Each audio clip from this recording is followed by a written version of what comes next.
Hi, my name is Reinhard Niebuhr and I am happy to welcome you to episode 4 of Young Africa Today.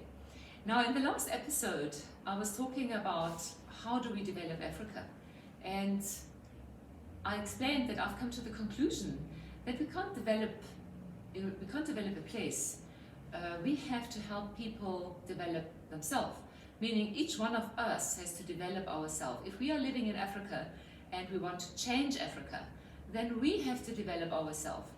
And it was quite fun because my sister sent me a little WhatsApp message which said, yesterday I was clever, so I wanted to change the world. Today I'm wise, so I am changing myself. And this is a saying by somebody called Rumi. This is from an Eastern philosopher, Rumi. So it's really very much about us changing ourselves and learning how to change ourselves.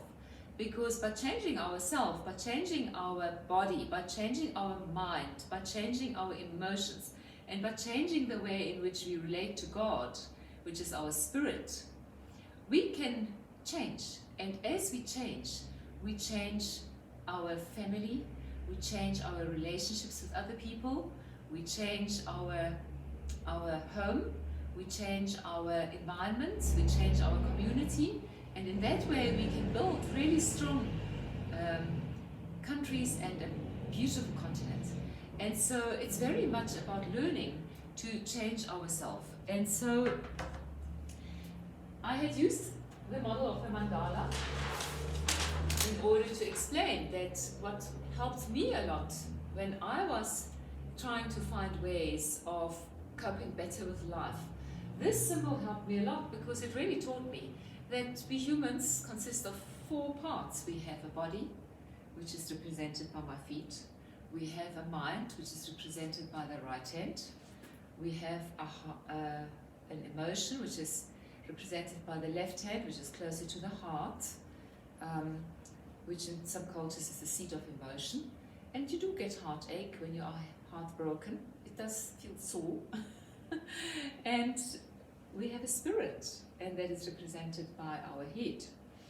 And so if we want to live a life that is, if we want to live a life that is a well-rounded life and a happy life, then we actually need to make sure that all 4 of these are in balance.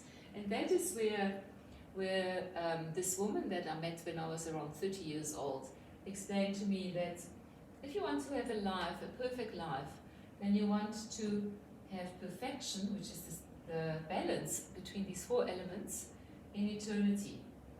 And that is the symbol of the circle. So, of course, we are human, so we will never have perfection. But there are moments of perfection in our life. There are moments of perfection. And the Bible teaches us that we are perfected in God's eyes through Christ. So, God no longer doesn't focus on our mistakes. He has found a beautiful solution to just say, you know what, been there, done that. The whole Old Testament is full of people disappointing God. And he just decided that it's quite clear that these humans are never going to get it together. They need help. And that is why he came up with a really clever plan, which you can find out about when you read the Bible, or ask somebody. So it really is very helpful to have this focus and this worldview where you accept Jesus Christ as an example and as the one that actually helps you to focus your life in such a way that you can cope with whatever challenges life throws at you. And one of the main keys of being able to cope through life and to move ahead fast is forgiveness. And this is forgiveness not just of other people, it's very much around forgiveness of yourself. If you have made stupid mistakes, like I was explaining in the previous episode, all of us sometimes make really stupid mistakes. We need to move on from that mistake. We need to be able to forgive ourselves and just learn the lesson that we learned from that mistake and move on stronger and cleverer. And if we can learn from someone else's mistake, then we can also, even if somebody has done something terrible to us, has been horrible to us, abused us, did terrible things to us, we can learn to forgive that person. And in that way, we are releasing any anger that we may have over this person. And by doing so, we become more ready and we have more energy to just move ahead in life. So forgiving ourselves, and this is really where, again, the cross is so important, because the cross is a symbol of forgiveness, and it's basically a symbol of saying, throw all your problems and all your mistakes and all your failures, throw them on Christ. Throw them on Christ. He's taking them over. You can forgive yourself, you can accept forgiveness, you can forgive other people that have been terrible to you, even if they never asked for forgiveness. You can forgive them, because by blessing them and by forgiving them, you are releasing yourself to be free, to move forward faster, and to just not have to sit there and be mad and irritated and use a lot of energy that's holding you back from actually fulfilling your potential. So in this episode, I don't want to introduce too many new ideas.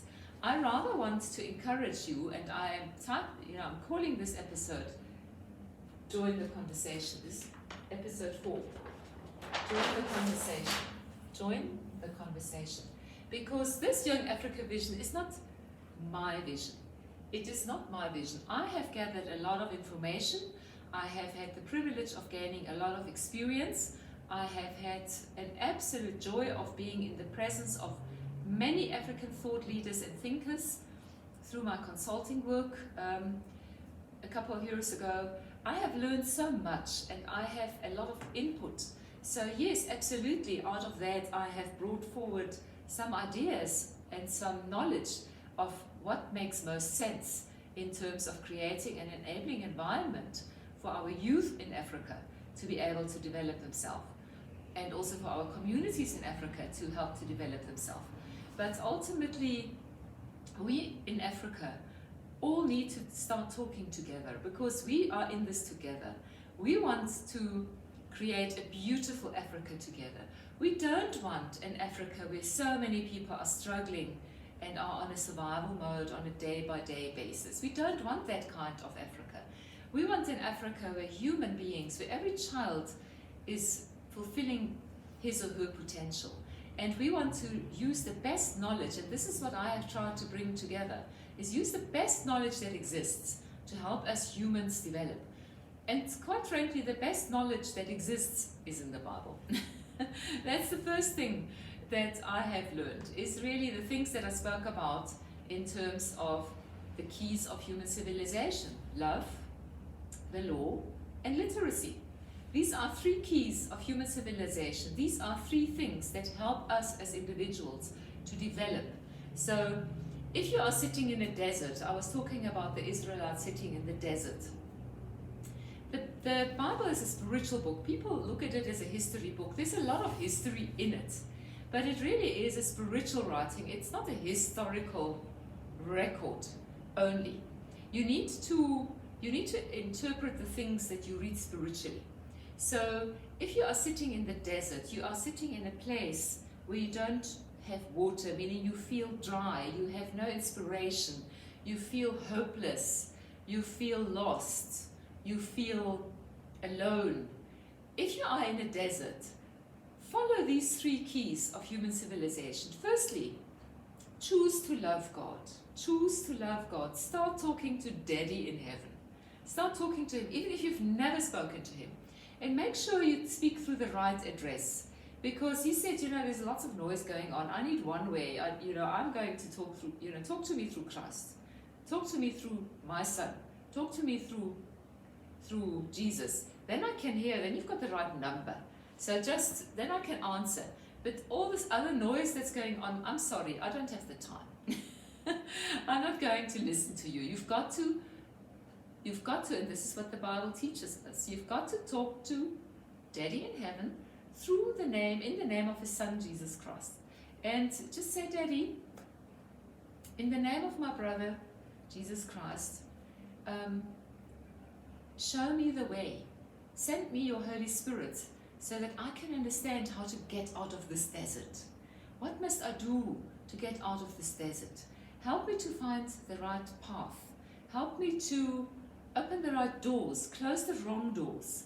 Let me walk with you, holding onto your hand through this desert, step by step, day by day, and take me and lead me to the purpose that you have created for me. I work with many young people who are confused. They say, I don't know what to do. I don't know what to do. And I just say, you know what? God made you for a purpose. Our purpose in life changes as we live longer. In the beginning, our purpose is very much to just develop ourselves. And our purpose is also to always be helpful to other people. Always be helpful. Whether you are 3 years old, you can be helpful to somebody. You can bring a spoon to mommy while she's cooking. You can do something that's helpful. In that way, you find purpose by being helpful to other people. And as you grow along, God will even use your mistakes. And I have learned that in my life very much. I've had such an interesting life, and I've gone off on very strange paths sometimes. And God has used all of these experiences that I would have perceived as a failure at the time. He has used those to build a knowledge base and to prepare me for the work that I am doing now. And so don't be scared of making mistakes. Just do something. Don't sit. Do something. And so start talking to our Father. Start talking to our Creator, the one who made us. Start talking to Him. There's no one else needed. Just you, Jesus Christ, the Holy Spirit, straight line of communication. You don't have to pay a prophet to talk to God for you. Anyone who wants you to pay them to pray for you, pay to pray, run. They are false prophets. They are just holding you in bondage, and they are making you feel as if you have power over your destiny because now you can pay to get what you want. That's not how God works. We must live according to His will, not our will, and try to force our will on Him by paying someone to enable something that must happen in our life. That is not at all the relationship that God wants us to have with Him. He wants us to trust Him, and we must talk to Him so that we can understand that trust in God is really the key to having a rich spiritual life. And one of the other things I learned quite late in life is that obedience to God means trusting God. People say, no, but I don't want to have all these rules and all these laws. I don't want to be obedient, I want to live my own life. The rules that the Bible gives us are rules to protect ourselves. The 10 Commandments that I spoke about, they are really 10 basic, really simple rules to say, live in peace with everyone around you. That's what it says. It's about relationships. They are not, there are not rules about, you can't have fun. Of course you can have fun, but just don't have the kind of fun that hurts yourself. Don't put needles or, stuff into your nose that makes you experience a fake kind of fun. Do something that's going to be building you up. Don't have fun at the expense of somebody else. Don't be cruel to other people. Don't be cruel to animals and laugh about it. That is not fun. That's just hurting yourself and hurting creation. So you can have a lot of fun. In fact, you can have much more fun if you believe in God and if you just stick to those 10 rules.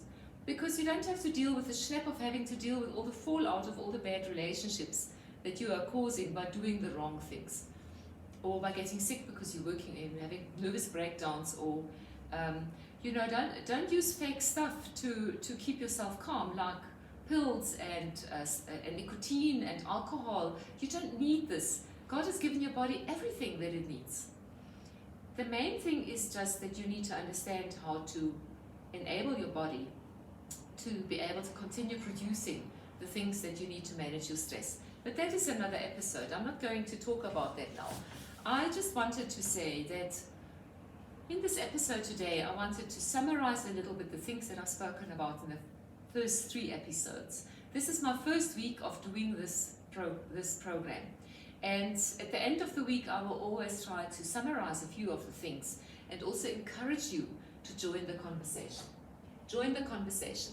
You've heard about my 6 key focus areas that I believe that we need to be able to create that we can use. These are opportunities in every single village in Africa.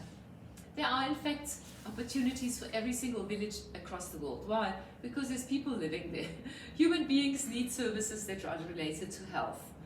Human beings need services that are related to producing food and energy and maintaining a relationship with nature. Human beings need a service that is related to education. Human beings need things that have to do with ecology, which is around the resources that we need to get out of the ground for producing products, the minerals and the metals, and the plastics, the oil that we create plastic with. We need these resources. So out of ecology is also around growing the food in a way that actually keeps our bodies healthy. We must become very aware of what we put into our mouth. And a lot of the food that has been grown over the last century has been grown in a fake way. It has been forced to grow in a particular way that has used certain technology and certain poison to produce better results in terms of the crops, or in terms of the yield of milk, or in terms of the yield of the meat. But these hormones that force the milk and these hormones that force the meat, we are now finding in hindsight that they are not good for our bodies. We humans can't live with having all these fake hormones in our bodies that cause our bodies to misfire and to malfunction. And the fake food that is put in anything that is packaged in a box or put in a can, the things that are putting color there that isn't natural, the things that are putting flavors in there that is not natural, these things are starting to sit in the fat layers, because around our nervous system, because the body isolates poison in our bodies through fat, and so because it doesn't want it to harm the organs. And so ultimately we are sitting with a massive epidemic of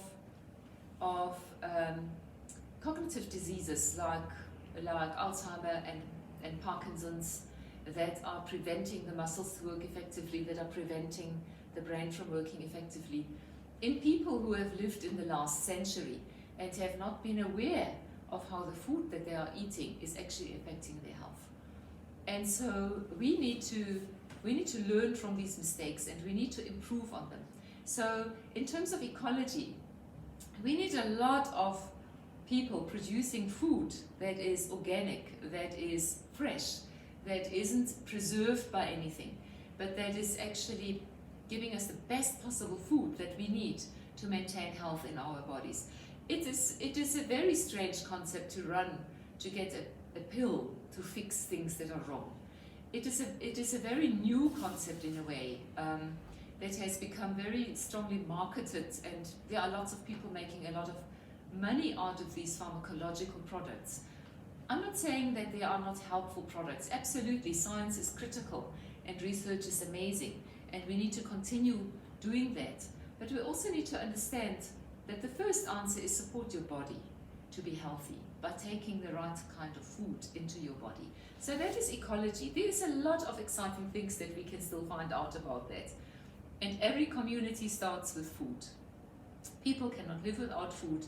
If you are going to produce food, and if you are going to produce any kind of food service, you are always going to be able to make a living. So ecology is also around managing nature. It's about these beautiful animals that we have that can serve us, and different animals are our business partners. You have all these. You have pigs that can compost things for you. You have cows that can produce milk for you. You have horses. We don't use them for transport anymore. They can entertain us, and we can have beautiful relationships with horses. We have cats and dogs that we can love and that we can care for and that we can laugh at and have fun with, It's just amazing to have all these creatures that God has created that we can stand in astonishment to see how do they work, how do they live, and learn from them. So then we have innovation. I spoke at length in the previous episode about innovation, but there are so many opportunities in innovation, and software. I can tell you software is so cool. And it's not difficult. It's not difficult to learn. So if you are somebody who doesn't know what to do, pray about software and ask God if that is maybe your purpose, and start coding. In fact, I read a while ago that everybody should. There's 2 languages everybody in the new economy needs to know. The first language is English. Why? Because it has become the most easily learnable global language. China has a lot of people and everybody does business with China, but the language is rather complex. So it takes more time to learn it. English is easy. It's really easy. And so we all have to learn English. We all have to learn English. We mustn't neglect our mother tongue. My mother tongue is German. I'm very happy that I have access to books in German. I have access to reading poetry in German. I have friends that I can speak to in German and family members. You know, our home language is very important. It just enriches our life. So we mustn't neglect it at the cost of English. But we all need to learn English as well, because it helps us to build relationships across borders, across cultures, across boundaries. So we all need to learn English. And secondly, we all need to learn coding. That's what they say. Learn to code. Learn how to code. What is coding? It's basically typing words into the computer and giving instructions so that this machine can do things. It's so cool. I'm going to ask Leo, who's here as my line director, to come and stand here next to me so I can ask him some questions around coding.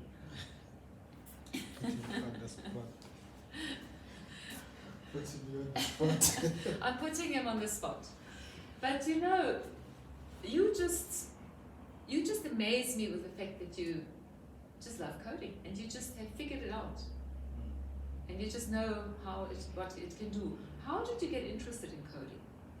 It was basically not my first choice. Yeah.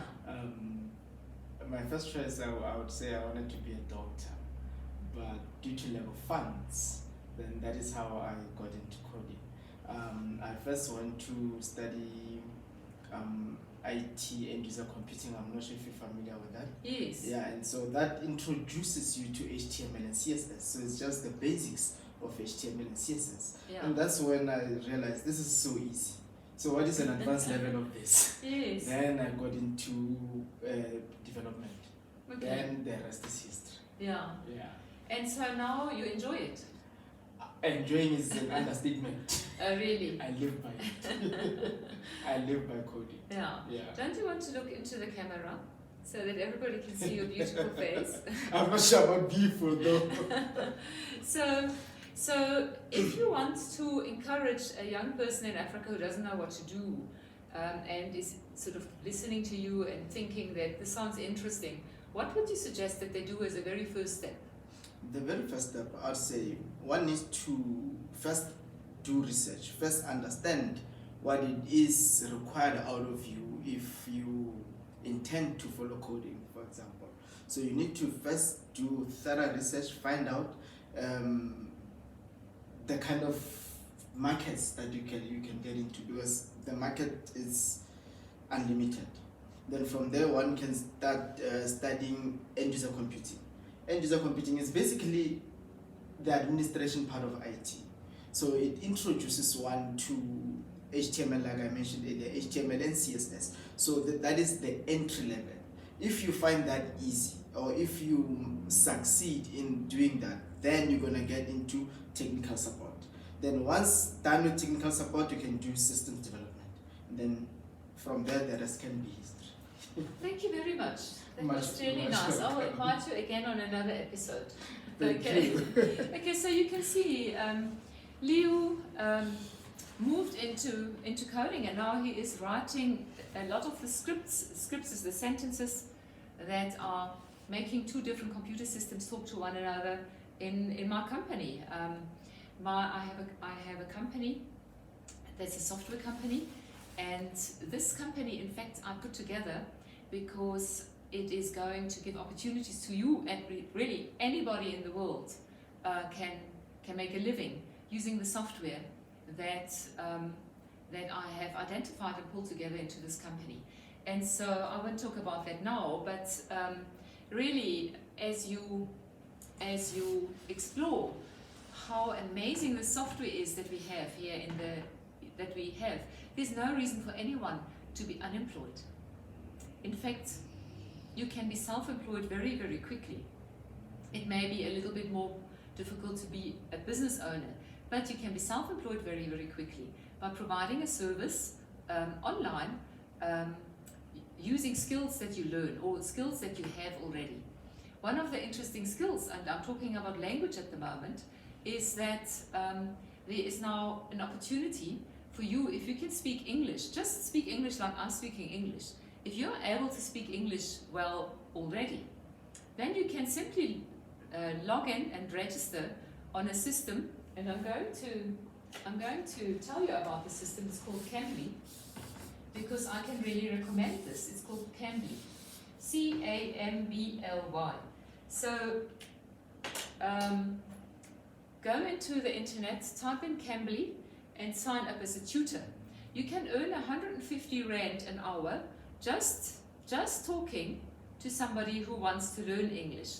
I've tested this now in the last couple of, the last period, and I really enjoy it because I'm starting to speak and make friends with people in Saudi Arabia, and in Egypt, and in Turkey, and in Brazil, and China, and it's fascinating. And so just sitting at home and just having internet access, and then you think, but I can't afford internet. Then I'm saying, do you have satellite television? If you have satellite television, then you can afford internet. Why am I saying this? I'm saying that people often use the excuse of money as an excuse that Angina Mali, I don't have money. And actually, they have money, but they choose to spend it on certain things that are not necessarily going to help them evolve and develop. We are living in a time, we are spending a lot of money on entertaining ourselves to death. We must stop doing that. We must stop entertaining ourselves into ignorance and death. We must think, this money that I have, that I'm paying every month to sit there and watch other people making money on TV, let me cancel that subscription and let me subscribe to an LTE router or something else that's going to give me excellent internet access at home, so that I can spend my time in the evenings being productive, improving my English, or if I'm already good at English, helping other people to improve their English and have fun chatting to interesting characters across the world and be paid. You can see after every interview that you've had with somebody, after chat you've had with somebody, how much money you've earned. I've never made money in such an easy way. It's fascinating. You can have a good life. And if I talk about a good life, I'm talking about a minimum basic income that I believe at the moment human beings in this world need.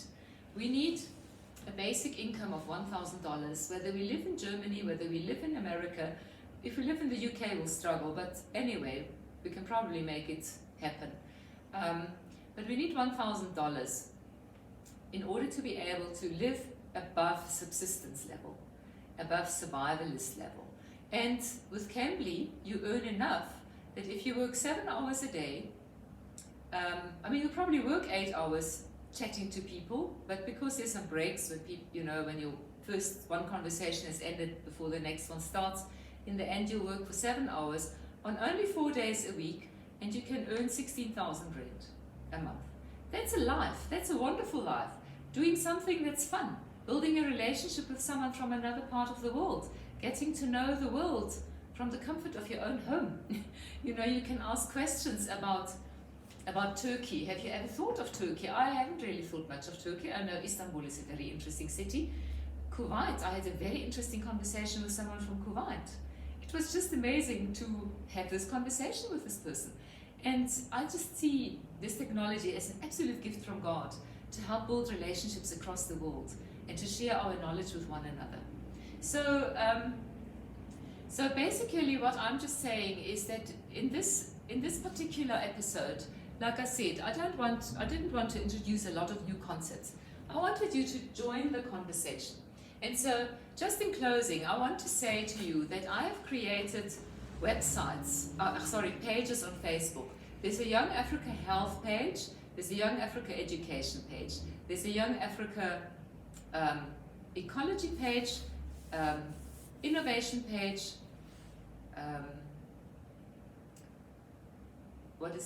what are the, I always forget, cultural industries page, and what is the last one? Why do I always forget one of my 6 strategic focus areas? They are so easy. Can you remember, Liu? I've said education, I've said health, I've said ecology, I've said education. Then I said technology, no, innovation, community. Innovation, community, and culture. So please, if you are somebody who is interested in any of these areas and you want to see how you can develop an income generating opportunity, or you can develop your career in one of these 6 focus areas, please look for that page: Young Africa Health, Young Africa Education, Young Africa Ecology, Young Africa Innovation, Young Africa Community, which is around infrastructure, and Young Africa Culture. These 6 pages on Facebook are there so that you can start interacting with other people that are in this field. And if you are a business owner who already has a business in any of these fields and you would like to create an opportunity for others, I know some people, for instance, sell vitamins and nutritional products. Please, if you are looking for people to sell those products, go onto Young Africa Health and place an advertisement on there so that you can tell people this opportunity exists. If you are someone that is selling oxygen machines, go onto the Young Africa page and put the opportunity to sell oxygen machines for our youth on there. If you are somebody who is looking for people to market your food product, go onto Ecology, Young Africa Ecology. Or if you are somebody who wants to teach people how to produce water. Water is so fascinating. There's this amazing thing making water from air. There's also other water companies. Please, if you are a water company with an opportunity for our youth to start creating economy in their community, go onto Young Africa Community, because water is one of the infrastructure things. It should also be one of the ecology and one of the health things, but I would like to keep it in the infrastructure part together with waste management. If you have a recycling plant, if you are looking for people to provide you with paper or glass or something to recycle, please go onto Young Africa Ecology and invite people on that page. Whatever industry you are in, go and use these pages in order to join the conversation and put opportunities out there for our young people that are looking for opportunities. For anyone really. At the moment, COVID has removed a lot of normal jobs from a lot of people. I see it as an absolute blessing in disguise, because it means that God is going to help us shift society in a way that we are no longer going to sit in a taxi at 3 o'clock in the morning, drive to work hard without really enjoying the work, go home at 8 o'clock at night and never see our children. That type of life must be over. It's over. You should not strive to have that type of life. You should sit at your house and think, how am I going to make money? And don't just think, because you may never have that idea, but talk to God and say, Daddy, you know I lost my job. In the name of your Son, Jesus Christ, please help me to see an opportunity in my community, how I can make money from my home, in my community, serving my fellow human beings right where I am. And one of the key things I teach in the Leadership and Entrepreneurship program is use what you have to get what you want wherever you are. And this is really where I'm going to end this episode. So please join the conversation. If you don't agree with something that I have said in my episode, please let me know so that we can engage. Maybe you have a better idea than I have. If you agree with it and you would like to have more information, or you would like to start a conversation, please do so. Let's talk about how is this Africa going to look like that we want to create. So thank you for watching. I'm looking forward to seeing you in the next episode.